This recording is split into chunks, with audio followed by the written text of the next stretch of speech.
guys? Welcome back to another episode of Tycho Talks.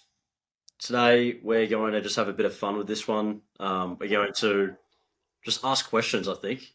Just a ton of questions. Hopefully, deep questions that will have some meaning behind them. Maybe some fun ones too. So, we're just going to be chill with this one, go back and forth with Arthur here.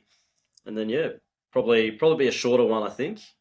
But I'm keen for this one, to be honest. How are you feeling, Arthur, before we get into it? I'm good, man. I'm good, man. I've been well. Been good? Yeah, Let's looking get in it. forward to it. I hope our questions are similar.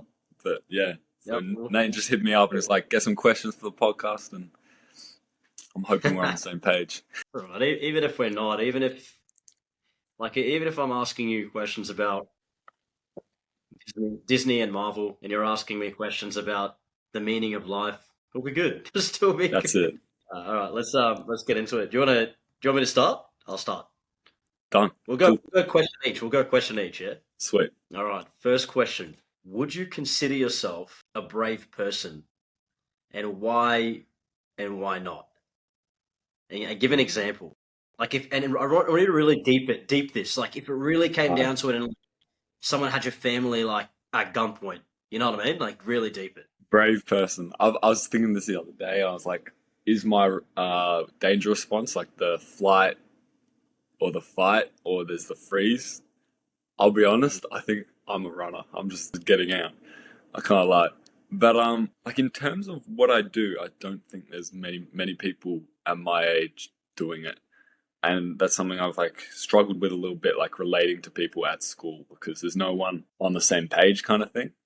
And so I think in that sense it is a little bit brave to do something so different. But yeah, look, I'd consider myself a brave person, but I don't know what I'd do if there was a gunpoint, but I just hope I never have to find out. That's a good way to answer it. That's fair enough. Nice. I was actually I don't know. We can add on to it. I was out yesterday and I went to a river, Warrandyte River, and I was just sitting there reading. It was very peaceful, and then this family came along. It was like three young boys. They were like definitely under five, and their parents and everything. And I was sitting there reading, and the parents like apologizing to me, saying like sorry for all the noise, whatever. I'm like no, it's all good. And then the three boys came to my area near the river, and they were standing very close to the edge of the river. And the first thing I thought of in my head, I'm like, I was actually starting to plan. I stopped reading and I was starting to plan what I would do if one of the kids fell in and the tide took them. And I was like sitting there and I'm like, would I jump in and would I go after the kid? And I was setting myself up just in case because I'd stopped reading. I kind of put the book down a bit and I was like, all right, if this kid jumps in, I have to go. And like his parents are just over there, but I'm the closest one to him. I got to go. And it's kind of weird because once again, I don't know what I would do at like gunpoint. I'd like to believe that I'm brave and I would do something extraordinary, but you don't know, you know. But anyways, and then I was like, the mum came over and she was like, um, I gotta keep an eye out for them because I don't want to jump in after them. And I was like, yeah, funny you say that. It was funny, but I always think along those lines, like, what would I do, you know? But anyway, Yeah, no, I really like that. I definitely find myself doing the same thing for sure. Should we jump into the next one? next one, let's go. All right. How do you define success, and do you think it's changed over like your experiences of trying to find it? Good question. It has definitely changed. I'll start with why. I'll start with how it's changed, and then I'll define what I think success is. Right. So I think it's changed because when I was younger, I used to see success as a finish point. Right. Like it was a destination, and it's like yeah, once I hit my first million, I'm successful. Once I buy the Porsche, I'm successful. Once I buy this $1 million house, I'll be successful. So I used to view success in that way. Whereas now I see those things as rewards along the way. And success is more of like the wider impact. Like, what is my legacy? When I pass away, what are people going to remember me for? So I think how I define success is for me personally, I want to be able to get to the end of my life. And if I'm on my deathbed or whatever, I don't want to regret anything. I want to be able to like reflect on my life and know that I gave it my all. And then, yeah, obviously I hit the goals that I wanted. I set goals and I hit them and I impacted people around me. To me, that's what success is.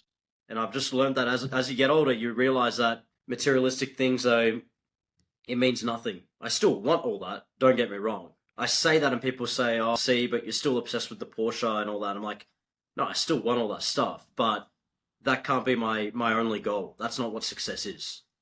Like success is really what you actually leave. You leave in people's hearts. That's what I think anyway. And no regrets. Well, what do you think? I really like that. I think to me, I definitely think growing up for most kids, it's just looks like money, and that's what success is when they until you gain an understanding. But to me, I think like happiness is a big part of success, and like the freedom and like the way you can live. Like if you can be like really happy with what you're doing and like where you're going, I think that's success for sure. Yeah, absolutely. I agree. I think like I'm reading this book right now.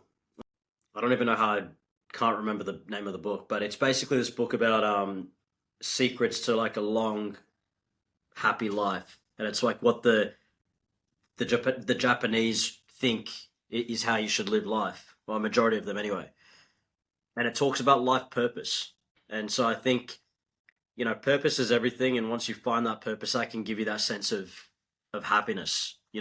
So I agree, like being happy, and yeah, I agree with you pretty much. Mm.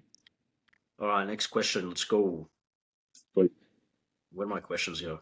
Oh, here we go. All right. I know you're still young. I know you're still young. But what do you think so far has been one of your biggest life regrets? cool. Wow, life regrets. I think I get very, very caught up a lot of the time in what I'm doing. If that's like business or even like schoolwork, and sometimes it's hard. Like my brain keeps going. It's always like, what can I do next? Do next? Do next? It's like always working. It's good. It means I get a lot done, but it can be very hard to take a step back, and that could be spending time with family or friends. And I think it is a sacrifice, but I don't know if I've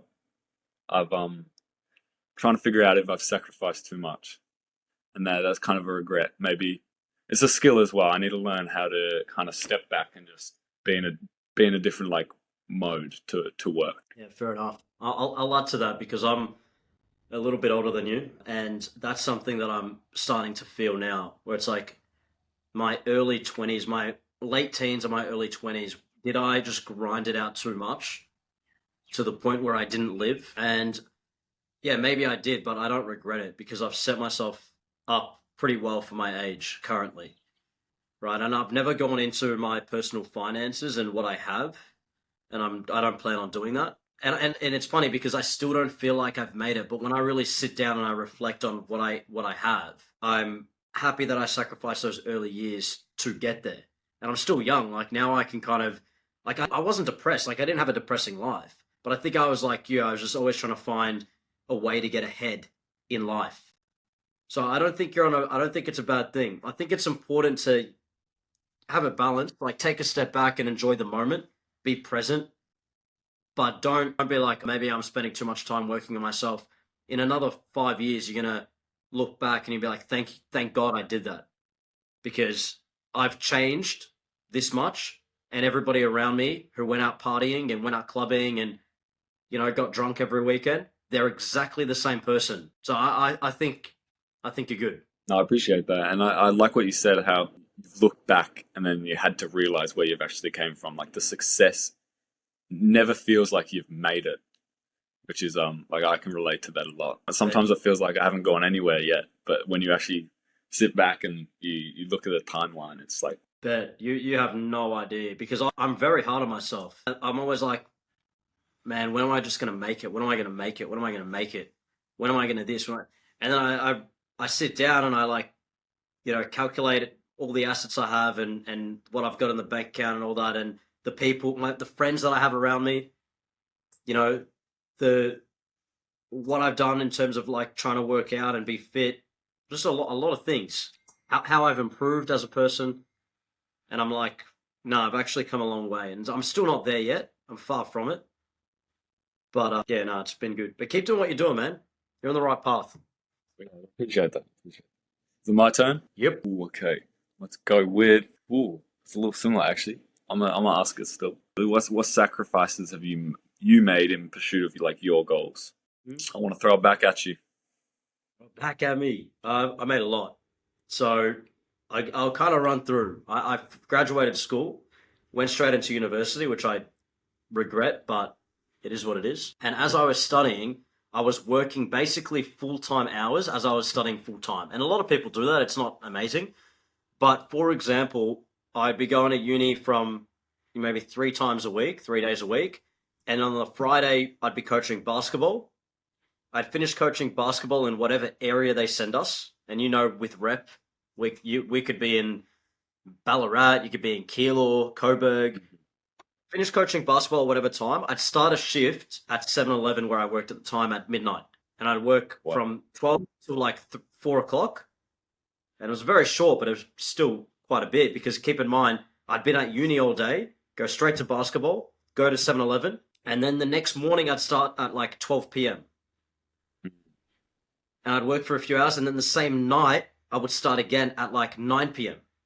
And that was before they changed the rules where you couldn't do back to back. So I was doing like back to back shifts. So to answer your question, what I sacrificed, I didn't go out with my friends at all. I didn't actually enjoy my life. Like I didn't have the party scene. Never went out to a club ever until recently. A girl took me out like 2 years ago for the first time. Mm. Never went to parties. I didn't really. I don't drink anyway, but I never went out and drunk and all that kind of stuff. So I sacrificed a lot of my social life. I think I sacrificed traveling. I've only traveled a couple of times. Like I've been to Hawaii once with my family. I think my family went back to Egypt a couple of years ago. I didn't go with them because I was in the grind. So I have sacrificed a lot to try and find myself and just work on saving and getting to where I am now. Do I regret it? It kind of ties into what we talked about before. It's like yes and no. Sometimes I look back, I'm like, I wish I just lived, but then I'm like, well, actually, I'm still quite young and I can still live now. I can go to a club right now if I want. I can go out to a fancy bar. If anything, I go out to like some of the most expensive restaurants and just eat a steak. And I can do that and I have such a good time. But I'm glad that I kind of stayed focused in those early years rather than just going out there and living for the moment and living for a Friday night and then waking up and losing the Saturday. Right. So I heard this thing once, not my quote, but I heard this thing. It's like you drinking on a Friday night or something. I'm not saying it correctly. I'll have to find it. I'll find the clip. But it's like you drinking on a Friday night, you're basically sacrificing the next day. Yeah, okay, that was really terrible, but I think you get what I'm saying. I'll find it somewhere. Yeah, yeah. But yeah, to answer your question, like I did sacrifice a lot, like mainly social stuff. But when you look back, I mean, I look back, I'm like, cool, I didn't go out. But I mean, if you for my age, I think especially when I look at posts online, for my age, I got a lot in savings, and I've got a lot invested in this bad boy. You know what I mean? I'm like, cool, I didn't go out. Maybe it was worth it. I don't know. And so you're talking about, yeah, a sacrifice. Obviously, when you're starting, you don't know you don't know that you're going to have any of this. Like it's a risk almost. What made you know that you wanted to take that path? Question. Look, from a really early age, I always knew that there was something more than just a 9 to 5. I never saw myself as average. I never saw myself as average. I never ever followed the crowd ever. I remember when I was in year 12 and everyone was turning 18. I went to a couple of 18 birthday parties and everyone was like drinking and there was some drugs there and all that. I would bring a water bottle. I would bring a water bottle to these parties. That's weird, bro. Like nobody was doing that at that age. Everyone was drinking. I'd bring a water bottle so that I knew that this is my water. It's with me at all times. Nobody's gonna put anything in it if they wanted to. And I didn't drink at these parties. Till this day, I'll go to a party and I won't drink. I'd never ever follow the crowd. I've always been like that from as young as I can remember. My 18th party, I threw out McDonald's. I had a McDonald's party. I kid you not. I kid you not. So That's awesome. I've never. Yeah, it was it was funny. McDonald's party with the Freddo ice cream cake. Yeah. I kid you not. I'm not making this up. But anyway, so the point is, there's always been something in me where I have always stood out, out of the crowd, and I've never followed them, and I've always done that. So it was just something within me, you know, where it's like, well, okay, everyone is doing this on a Friday night. I'm not going to do this. I don't need to do this. Everyone's partying and getting drunk. I'm not going to do that. And I never got FOMO. I think that's something about me that I really like. I don't get FOMO and I don't give in to peer pressure. They're the two things that I thank God for giving me those strengths. If you're going out and you're partying and I see it, I'm not going to get jealous. I don't care. I'm not going to feel the need to want to join you. I'm focused. I'm grinding. I've got to do what I got to do. And then peer pressure. Hey Nate, just take this drug. It's gonna feel good. Trust me. Just try it. Hey, just take this drink. You're gonna feel fun. It's gonna be. I don't give into any of that crap, bro. Any of that. Like it means nothing to me. I don't know if that answered your question, but No, definitely. Those are two very like powerful traits to have for sure. Keep you on the right absolutely. track. Look, I will ask you a question in a second, but let's put it to you. You're really young, right? You're 17, turning 18 soon. You're surrounded by that. You know what I mean? So, do you feel like, I mean, I'll put it back to you. What stops you from following the crowd when all your friends at 17, 18 are 100% partying on drugs, alcohol? Yeah, I think mainly I'm just keep myself busy, and like a lot of the time I just don't go in the first place, which is keeps me out of all of that. Look, I just want so much more out of life, and I know that's not like the path. It's just I've seen it happen to people. It's just a really close friend has gone down there, and I just I feel really bad, and I want to try help them, but at the same time, it's can I do that without getting influenced myself? Fair enough. That's very smart of you. Very smart of you. And a lot of people don't think that. That's actually how a lot of people get trapped into it. That you know they go in with good intentions and then it's like a trap where it's like, oh, I'm gonna go help my friend. I'll just go to this. I'll just try this. They're doing it, and then they get hooked onto it. You know what I mean? So Mhm. good on you, man. All right, question to you: what is something that makes you feel unstoppable? Like, what's a trait or something that drives you where you feel like nothing is gonna stop you? You're gonna get to where you want to get to. Unstoppable. But I feel pretty good coming out of the cold shower every morning. I can tell you that.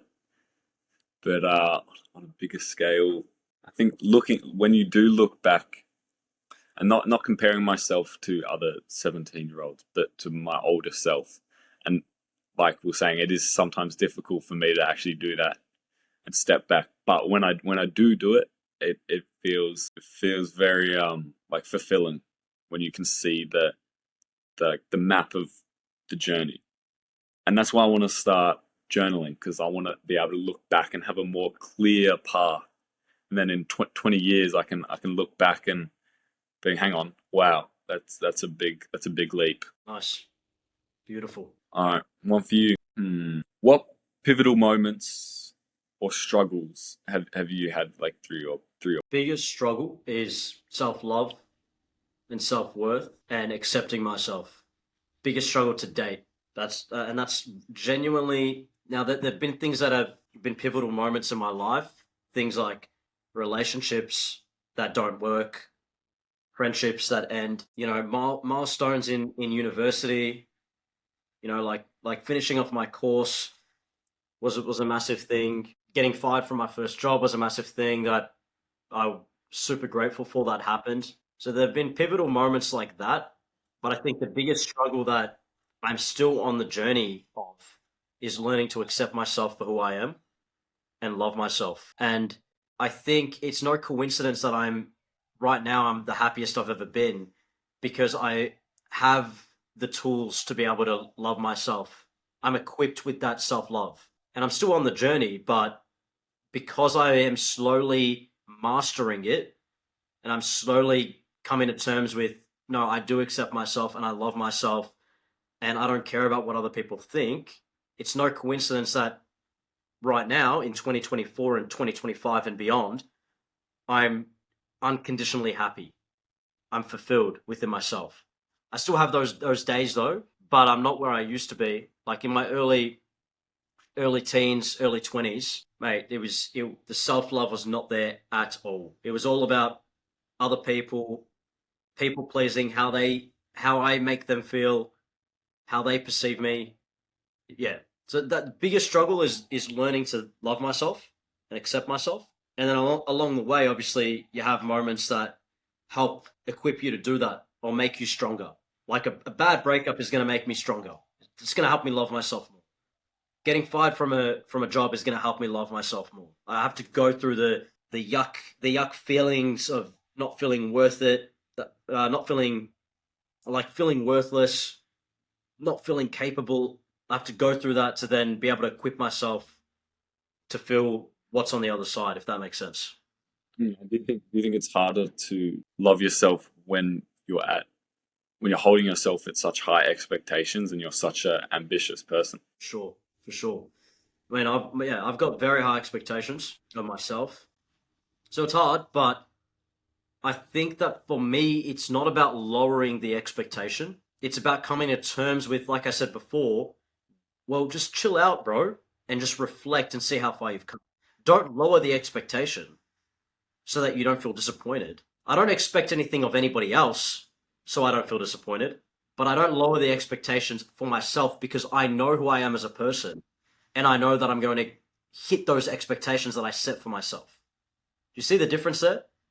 Mhm. Expectations, other people, lower them, bro. Lower them because people are going to let you down day in and day out. Expectations for myself that I set, I'm not going to lower them so I don't disappoint myself. I'm going to strive to them, but in the pursuit of striving to them, like I said before, I've got to reflect and be like, well, so that I don't get lost in it, in the emotion of it. I've got to reflect and be like, well, what have I actually achieved? And maybe just pat myself on the back every now and then.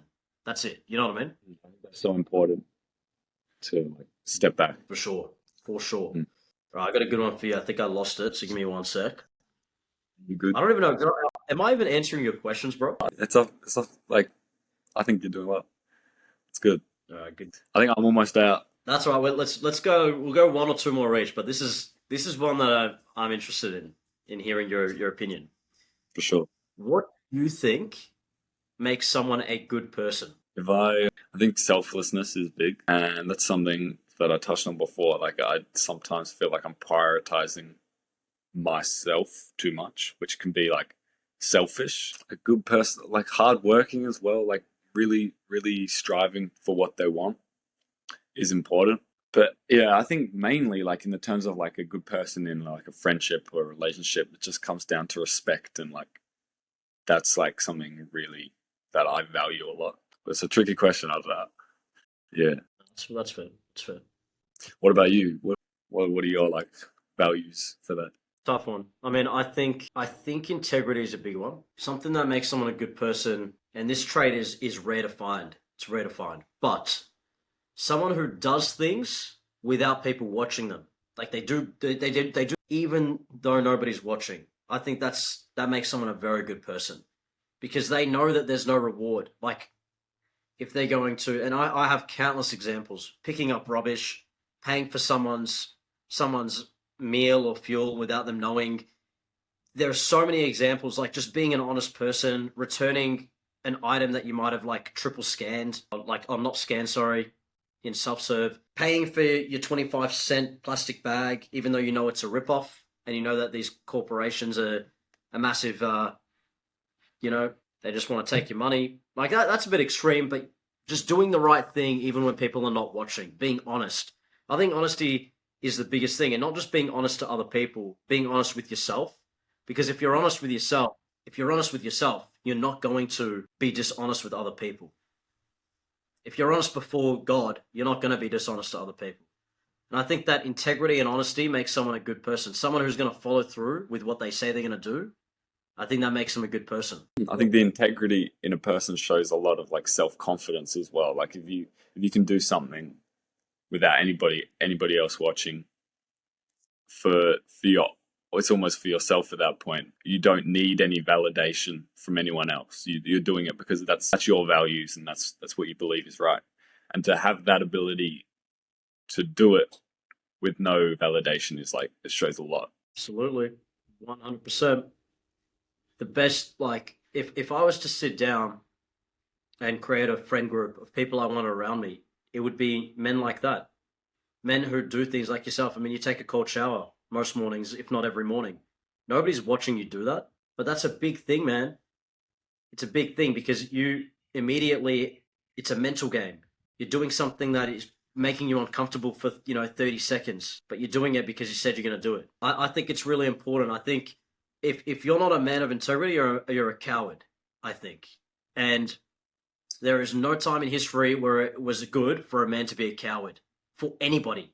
Not for him, not for his girlfriend, not for his wife, not for his kids, not for his nation. You feel me? Yeah, no, definitely. All right, let's go. Let's go one more question each, and then we'll wrap it up. So hit me. All Let's right, go. This is fun. I like it. I like it. Oh, shit, do I have one? Oh, if you don't worry, bro. I've asked you about mistakes, haven't I? Yeah, yeah, yeah. I feel like we've topped that. All right, how about you give me one more and then we'll wrap it up? All right, done. Let's see. Let's go. What is? Oh, we've kind of done this actually. I feel like when we're asking them and then we're touching And yeah. We're sections touching of a lot other of ones, so it gets yeah. for sure. Hold on. Oh, I got a question. Yeah, go. What does Tycho mean to you? Ooh, what a good question. What's Tycho mean? Means a lot.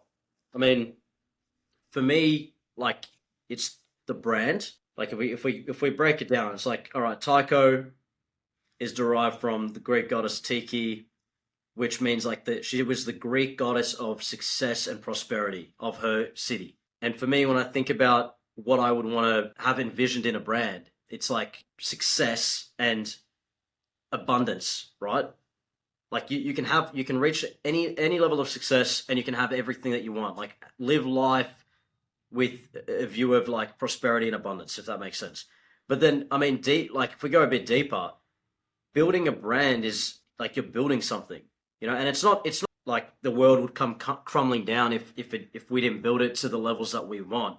But I think it's really beautiful to build something from ground zero and watch it build over time and watch the podcast, go from 0 subscribers to 300 to a couple of thousand to tens of thousands. I think that's really cool. And it's interesting because like when this podcast does get to thousands and thousands of subscribers, people will see that, but they're not going to see the grind that went into it for all those months and those years. You know what I mean? And for me to have something like that and reflect on it, be like, yeah, we built this, that's pretty big for me. I love the idea of building something for myself and my future. I like how you said that people won't see the years behind it all. And that's why people think success comes so easily because they see successful people and they only see them at their peak. They don't see where they came from.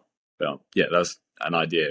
Do you feel you relate to that? Yeah, absolutely. Mm. I mean, if you think about anything, and we could talk about this for years, like TV shows, Instagram, you're only seeing the end result of what people have. These people that you follow, you're only seeing the end result, or the result where they've gone through all the bullcrap and they've hit where they want to hit or where they want to get to. That's all you're seeing. You're not seeing all the other stuff. And I think it deceives people into thinking that success comes easy. They can just do it overnight. Like you listen to any successful person, they always talk about the grind and the struggle. Always. So yeah, totally, 100%. Let me give you one more, and then we'll wrap up. Sure. Let me just find it. What's something that makes you feel overwhelmed? I have an issue. I say yes to a lot of things, and like I'm getting a lot better at it. Like I don't do it as much now, but I used to say yes to almost everything, and it resulted in just there was too much to do. Like I couldn't maintain the lifestyle I had said yes to, and that was quite like overwhelming. It was like too much on, and I had to step back. It also felt very counterintuitive in like the long term, saying no. But sometimes I think saying no focuses you on the more direct things a lot more, and that's actually much more powerful. But yeah, that was quite overwhelming at some stage, but we're getting there. That's pretty big. It's big that you've come to that realization at your age, because I've come to that realization, but not at that age. A lot later in life, and I'm the same. I was such a people pleaser, and I'm a recovering people pleaser. But there are two things to it. Like I didn't want to say no because I didn't want to upset them. I wasn't able to set boundaries. But then also I was always that person, and I still believe this to an extent, where it's like just you don't want to say no to an opportunity. Like if it's an opportunity, just say yes and see where it takes you. And sometimes that, if you're not setting boundaries, if you're not really thinking about it, yeah, it gets you to a point of where you feel overwhelmed, you know? Especially if you're someone like yourself where you're driven and you're trying to achieve things. Saying yes to a lot of things is not a good thing. Such a young age, like you said, it's all opportunities which I want to take advantage of as much as I can, but I'm having to start to filter out which ones actually matter to me, which is a very, very difficult thing. Yeah, I can imagine. No, for sure. All right. Well, that was actually pretty fun, man. I enjoyed that. Did you like that? Me too. Yeah, I did. I did. I was more laid back. Just laid back, just ask a question. We should do that every once in a while, I think. Just ask some For sure. questions, some fun ones. But yeah, guys, look, we'll leave it there. That was yeah, it was enjoyable. I like that. And we'll see you guys probably. I don't know when the next one's going to be. We'll see you guys. We'll see Arthur next week, hopefully. And then yeah, I think we'll have another podcast throughout the week. Hopefully, we'll see. Yeah, thanks for watching, guys. We'll leave it there.